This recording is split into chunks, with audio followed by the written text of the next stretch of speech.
sound off for Chesterfield. Chesterfield, low in nicotine, highest in quality, best for you. Chesterfield brings you Dragnet.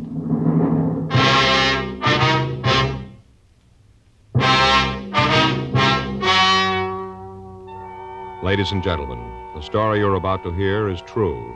The names have been changed to protect the innocent.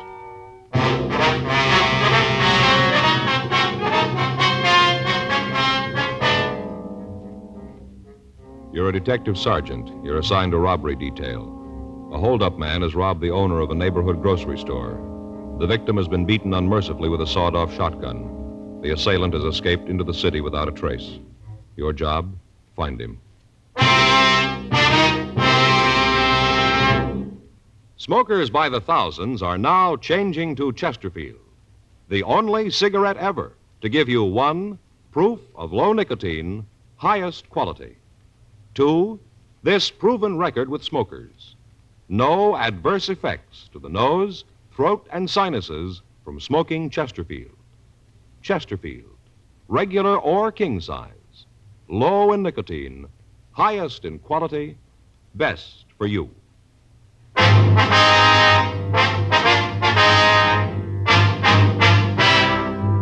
Dragnet, the documented drama of an actual crime. For the next 30 minutes, in cooperation with the Los Angeles Police Department, you will travel step by step on the side of the law through an actual case transcribed from official police files. From beginning to end, from crime to punishment, Dragnet is the story of your police force in action.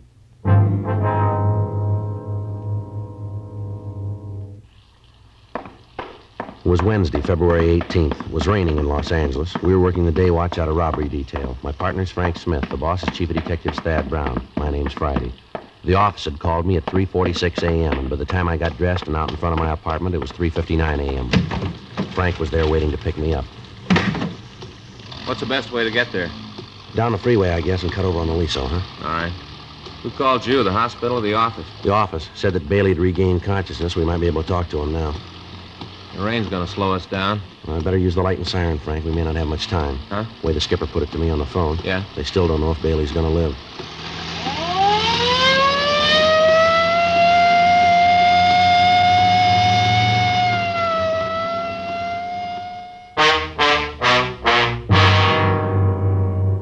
Raymond Bailey was 62 years old. He owned and operated a small neighborhood grocery store on the corner of Whitman and Beacon Streets. 2 days before, on Monday night, a man had entered the store and at the point of a sawed-off shotgun had robbed Bailey. After emptying the cash register and the safe, he'd slugged the elderly man with the barrel of the gun and he'd fled.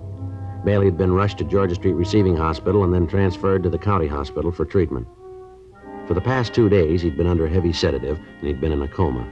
He was suffering from a skull fracture, cuts, and bruises. His condition was listed as critical, and we'd left word to be called the minute he regained consciousness. 4:26 a.m. We got to the hospital. We went up to the 4th floor. We met and talked with the doctor who'd been taking care of Bailey. He told us that the patient had just been given another shot to ease the pain and that he'd probably drop off to sleep. We went into the hospital room and walked over to the side of the bed. It was a few minutes before the old man started to talk. I'll tell you what I remember. All seemed kind of far away, like I read about it in a book. Not like it really happened to me. All right, sir, if you just tell it in your own words, if you can. What time is it? It's 4:45, Mr. Bailey. Who's that?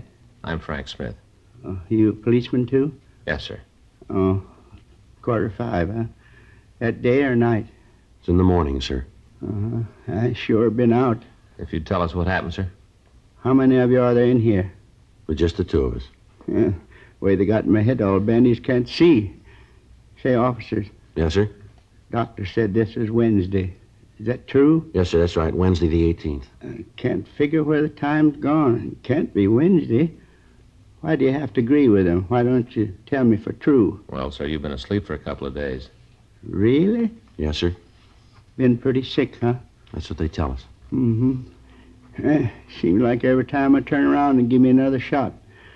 Takes the pain away, but makes everything seem so far away, like nothing was really happening to me. Yes, sir, we understand. Think you could go on with the story? Oh, yeah. This fella came in Monday night. It was raining. Wasn't much business. I was figuring on closing when he came in. took one of the carts and started to pick up stuff off the counter. Yes, sir. Well, the fellow picked up a lot of stuff. Had a shopping bag with him, hung it on the cart. I figured that I'd have to check the bag when he got the check stand.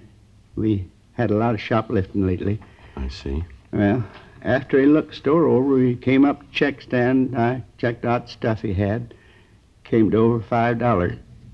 Oh, picked out all kinds of things, most of them imported. I see. These were all groceries, were they? Yes, I had the stuff, and it come to a little over $5. Oh, I got exactly how much. A little over $5. All right, sir. After I got everything all totaled up, well, I asked him if I could put it in a shopping bag for him. I didn't want to come right out and ask to see in it. After all, he might have just moved in the neighborhood, and I haven't got that many regulars that I can insult him. Yes, sir. That's when he pulled the gun. Pulled it right out of the shopping bag. Now, you saw that it was a shotgun, did you? Yes, sir. Barrel was short. I guess it'd been sawed off. Mm-hmm. He pointed at me and told me to give him the money in the cash register. All right, sir. And then he told me to lay down on the floor and stay there for 5 minutes and not to move. Mm-hmm. I was going to do it. I wasn't going to give him any trouble. Money doesn't mean that much to me. You get to be my age, 62, and it's more important that you're alive than how much money you got. Yes, sir. A lot more important. Yes, sir. Well, I was just going to do like you said when Mrs. Colton came into the store. She's one of my regular customers, you know. I see. She saw the fellow with the gun, and she let out a scream. I tried to tell her to keep quiet, but before I could say much of anything, the fellow turned around and hit me with a gun. Oh, I say, hit me just about as hard as he could. I kind of remember the sirens coming, but after that it's kind of hazy, like it didn't really happen to me, like I read about it. I see, sir. Now, can you tell us what the man looked like? Yes, I guess I can. But before I do, though, Yes, sir. would you tell me what time it really is? Well, right now it's 4:50, Mr. Bailey. 4:50 a.m. Wednesday morning? Yes, sir, that's right. I don't think it's very nice, you fellas, to play a joke like this on an old man. Seems like you could be honest. If I had my watch, I could tell myself. Well, we're telling you the truth about the time, Mr. Bailey. It's 4:50. All right, then you have your little joke, but I don't think it's funny at all. Now, sir, can you tell us how old the man was? About 24, 26. I see. How tall was he? Tall as me. I can remember because I could look right over straight at him. That'd make him 5'8". Yeah, right about that. Was he heavy or slight? I couldn't tell too well. He had a big overcoat on. How about his coloring, his complexion? Oh, he's dark complected, had dark eyes. Do you remember what the color of his hair was? Well, I could just see at the temples. It was black. Yeah. He had this hat on, and the hat pulled down. Uh-huh. Was he clean shaven? Yes, he was. I'm sorry to have to ask you all these questions, but we have to get to the bottom of this. Did he have any marks or scars? Yes, sir. He had a little mole on the side of his nose. Just a small little one. On which side of his nose, would you remember? Well, when he was facing me, it was on the left, so that'd be on his right. Yeah, that's right, on the right side. I hope we're not tiring you too much, but was there anything different about the way he talked? An accent, something like that? No. Say, how about the things he picked up? You get any fingerprints from him? No, sir. He must have taken all the groceries with him. Would you know the man if you saw him again, Mr. Bailey? You just bet I would. I'd remember that face till my dying day. I won't ever forget it. Think you've ever seen this man before? No, sir, never did. Would you know if he drove a car? Well, I don't think so. He was so wet when he come in. He must have walked a ways. And like I said, his shoulders are just soaking wet. Yes, sir. We'd like to have you look at some pictures when you feel a little better, Mr. Bailey. You just bring 'em on. You got a picture of that young hoodlum, I'll know it. All right, sir. We're going to have to come back and see you. You ought to try to get some sleep now. We appreciate your cooperation here. Well, I suppose I should. Last couple of minutes, you fellas been getting a little further away from me. Seems like none of this is happening to me, just like I'm dreaming it. Oh, we'll be back to see you, sir. Is there anything you need? No, sir, not a thing. All right, fine. Thanks very much, and you get some rest now. Yeah, I'll try. Hey, one thing you could do for me. What's that, sir? Would you ask the nurse to come by? I think the joke is funny, but you fellas carried it on too far. I'd like to know what time it really is. All right, Mr. Bailey. We'll send her in. Thank you. Goodbye, sir. Goodbye. Goodbye. Pardon me, nurse. Yes? What if you check Mr. Bailey in there? He'd like to know what time it is. He's been asking the same question the last 2 days. He won't seem to believe any of us. Mm-hmm. Would you know where we could find Dr. Cardell? Yes, sir, just down the hall, 2 doors past the turn. Thank you very much. Sure like to find out when we'd be able to look at those mug shots. Yeah, it's got a good description. Gonna make it easier. Yeah. I guess this is it. 2 doors past the turn. Yeah. Come in. Sorry to bother you again, Doctor. That's all right. What can I do for you? We were wondering when it would be possible for Mr. Bailey to look at some pictures for us. I mean, when he's well enough. Well, with the way he's been reacting to treatment, he'll live. Yes, sir. But you saw the bandage. Yes, sir. He's totally blind.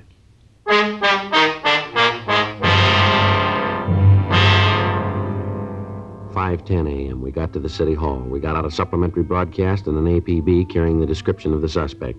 We asked the stats office to make a run for us on the information the victim of the holdup had given us. They said they'd be able to give us a list of possibles by 10:30 that morning. We checked through the oddity file to see if there might be something in the records on the small mole on the suspect's nose. There were several cards turned over to us, but none of them matched the rest of the description that we had. 6:30 a.m. We went across the street, we had breakfast, and then we came back to the office and put in a call to the hospital to check on Bailey. The doctor told us that he was sleeping comfortably and he appeared to be past the critical point. For the next hour, Frank and I checked through the mug books to see if there were any recent parolees who matched the description that we had. We came up with nothing that would help us in getting an identification of the suspect. The woman customer of the store mentioned by Bailey in his report of the crime had been questioned thoroughly, but she was unable to give us any additional information on the holdup man. She was unable to give us a concrete description of the thief. She'd been shown the mug books, but after looking at them, she stated that she was more confused than she had been before seeing them. She also told us about the suspect's black overcoat. She said that while the shoulders looked quite wet from the rain, the rest of the garment appeared to be dry. 10:30 a.m., we got the results of the run from the stats office. There were 17 names on the list. All men matched the description of the suspect and had at one time or another used the same M.O. used in holding up Bailey. It took us 2 days to check them out, and at the end of 48 hours, we were no nearer apprehending the thief than we had been before. 7:58 a.m. Saturday morning. I checked in for work. Hi, Joe. Morning, Frank. It's one of the best investments I ever made. Huh? This trench coat sure gave me a lot of wear. Well, if you only used it this week, you'd gotten your money's worth. Yeah. Sure is the answer to the rain question, though. I've been wearing that plastic coat of mine so long, I'm beginning to feel like a package of frozen food. Yeah, you look like it, too. Yeah?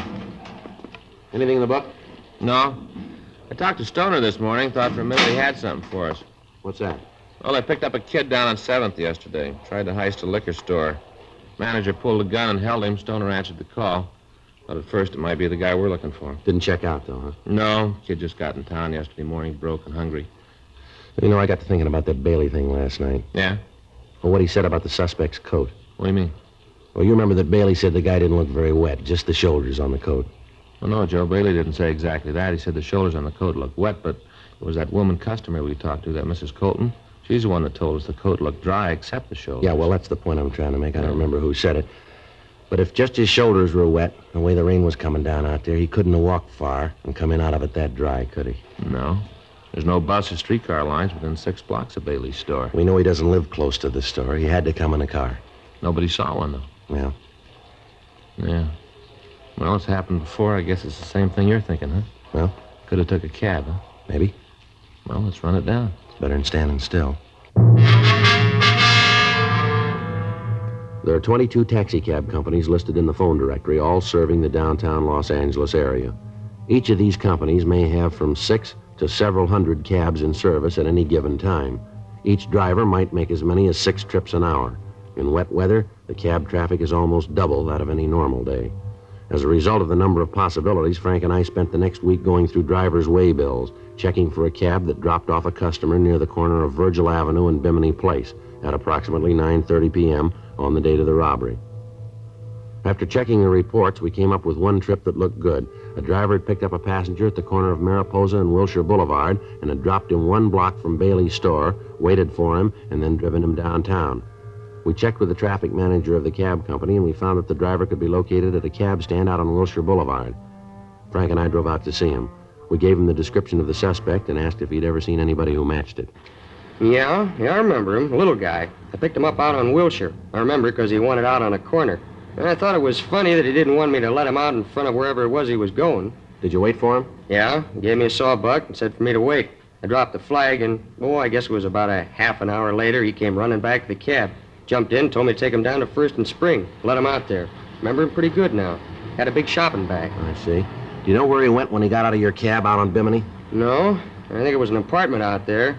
The way the rain was coming down, I didn't stick my head out to watch him. How about when you dropped him off downtown? You see where he went then? No. You think you'd know this man if you ever saw him again? Not sure. He wore his hat kind of down over his face, dark in the back of the cab. Might know him, then maybe I wouldn't. I'd like to have you come downtown and look at some pictures if you would, see if you can spot him for us. Sure, I got to get cleared through the dispatcher first. That's all right. We'll take care of that. Say, what's this guy done? Something pretty bad, huh? Well, we want to talk to him. Going to a lot of trouble just to talk to a guy. Come on, you can tell me. I won't spread it around. What's a beat? What's he done, huh? That'll be a little better if we talk to him about it. Okay, that's the way you want to play it. I don't want to get nosy. I'll get you cleared with the dispatcher. Okay. I'd like to have you show us the apartment you think the man might have gone into, if you would. Sure, glad to do anything I can to help. Oh, say about those pictures. Yeah. Sure was dark that night. I hope I can point him out. Yes, sir, so do we.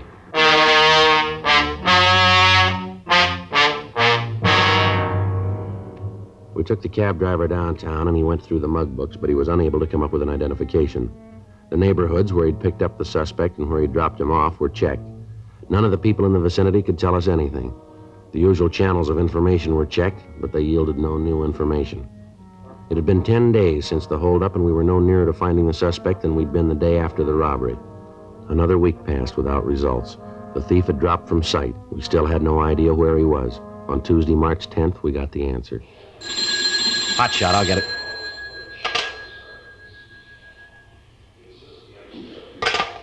Anything? Yeah, he just hit again.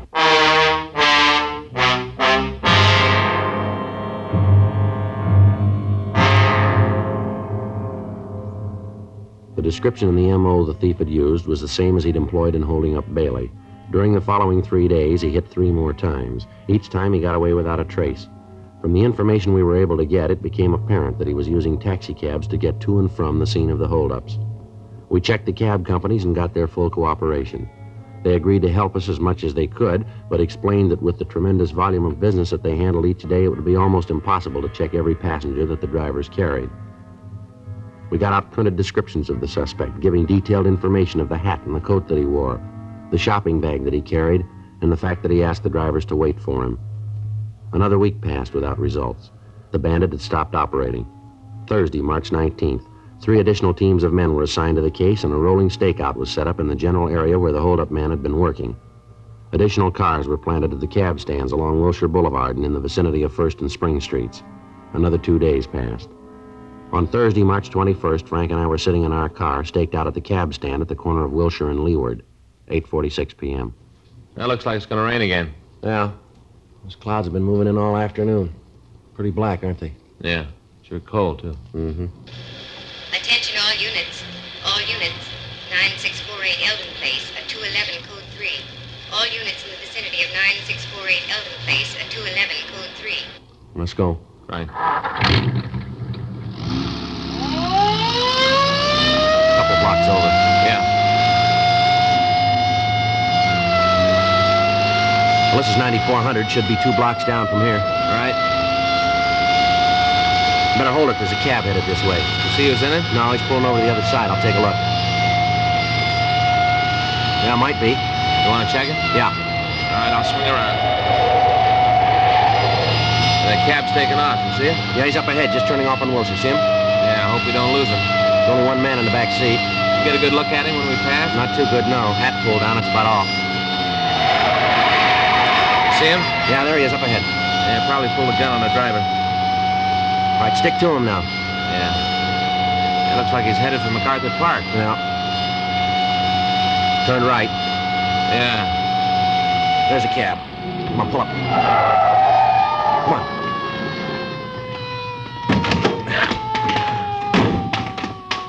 I couldn't stop. He said he'd kill me if I did. He had the gun pointed right at me. You see where he went? Yeah, he ran over there in the park. Good, I'll check it. I didn't know what it was all about. He said if I didn't keep driving, he'd kill me. It's all right, you stay here. I'll be right back. Yeah, sure. Joe. Yeah. You see him? No, he got away. Maybe we got something to go on. Yeah? He dropped his shotgun.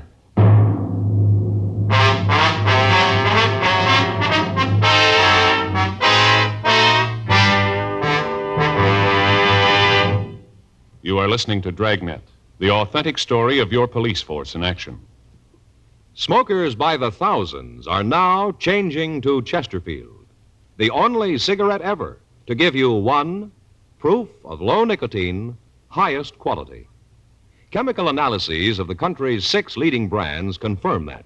2, the only cigarette ever to give you this proven record with smokers. Again and again, over a full year and 1/2, a group of Chesterfield smokers have been given thorough medical examinations. The doctor's reports are a matter of record. No adverse effects to the nose, throat, and sinuses from smoking Chesterfield. A responsible independent research laboratory supervises this continuing program. Chesterfield, the only cigarette ever with a record like this. Chesterfield, best for you.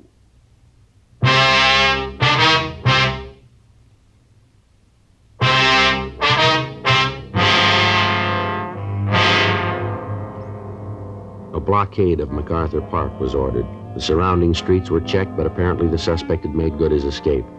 The crime lab crew was called, and they came out and went over the cab for physical evidence.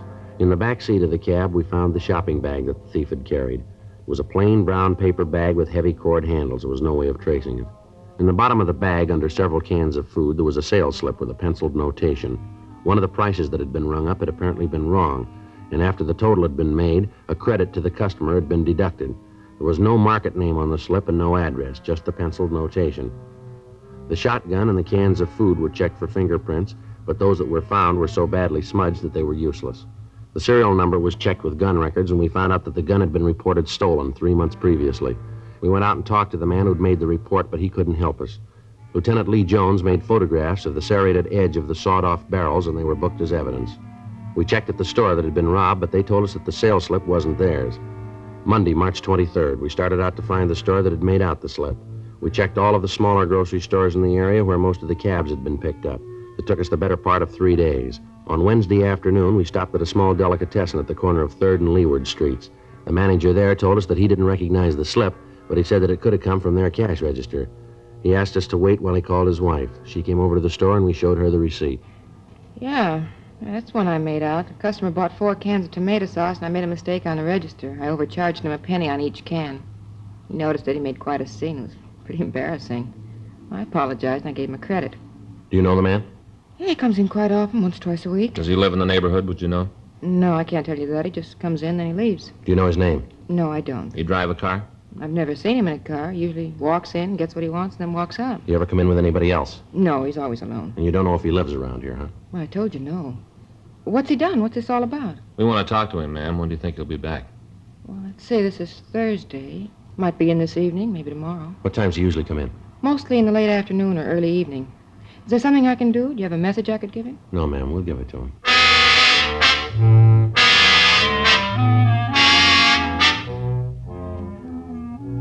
We called the office and told them where we were. Sergeants Murphy and Rafferty were sent out to help us cover the place.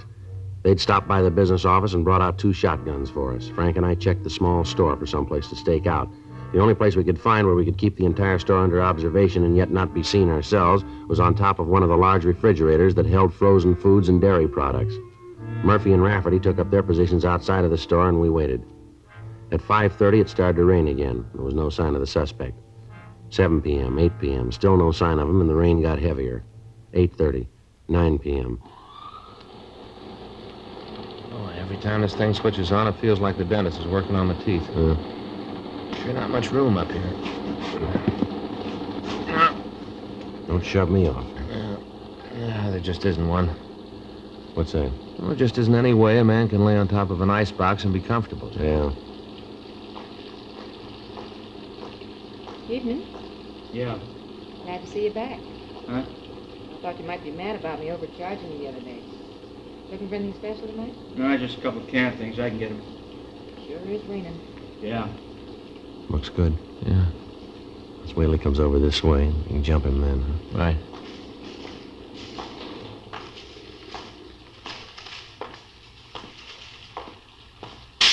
Now. Hey, what's going on? Watch it, Joe. Let's go. There he goes. All right, police officer, hold it up. He isn't going to stop, Joe. You see Murph and Rafferty? Yeah, they're across the street. Looks like he's going in that apartment. Come on. All right, take it easy. He should be in there. He is. All right, cover me. Right. All right, give it up, mister. Get away from me, cop. You come after me, I'll kill you. Come on downstairs. You're going to save yourself a lot of trouble. You okay, Joe? Yeah. He's still alive. You want to call the ambulance? Yeah. Who told you? Who tipped you off? You did. I never talked in my life. I wasn't even worried. You were once, fella. What about it? 4 cents.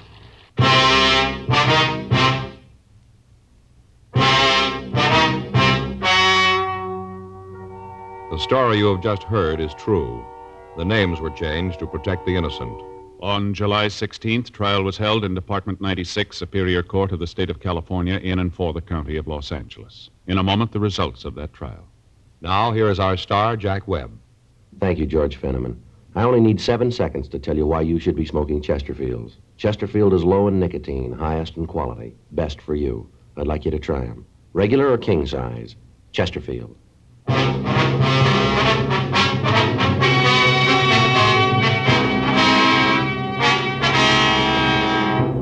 Earl Russell Craig was tried and convicted on 3 counts of robbery in the first degree and 1 count of assault with a deadly weapon. Robbery in the first degree is punishable by imprisonment in the state penitentiary for a period of not less than 5 years. Assault with a deadly weapon is punishable by imprisonment for a period not to exceed 10 years. Ladies and gentlemen, this week in Detroit, a group of men are gathered for the 60th annual conference of the International Association of Chiefs of Police. Dragnet sends best wishes to the top law enforcement officers in the nation and thanks them for the protection they daily give to our homes and families. May this conference be the best one they've ever had.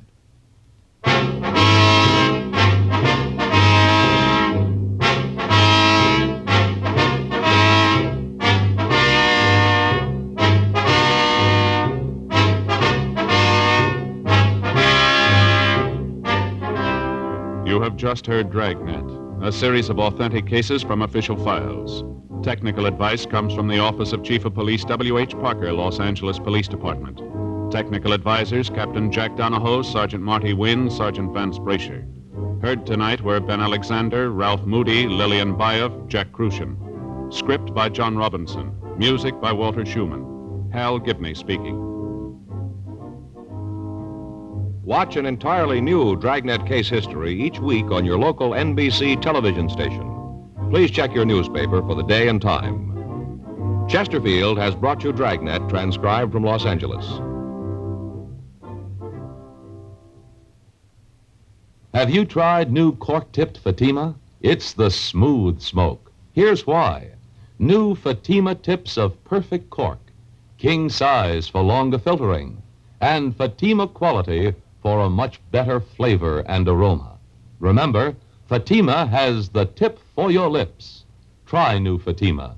See how smooth it is. Fatima is made by the makers of Chesterfield, Liggett and Myers, one of tobacco's most respected names.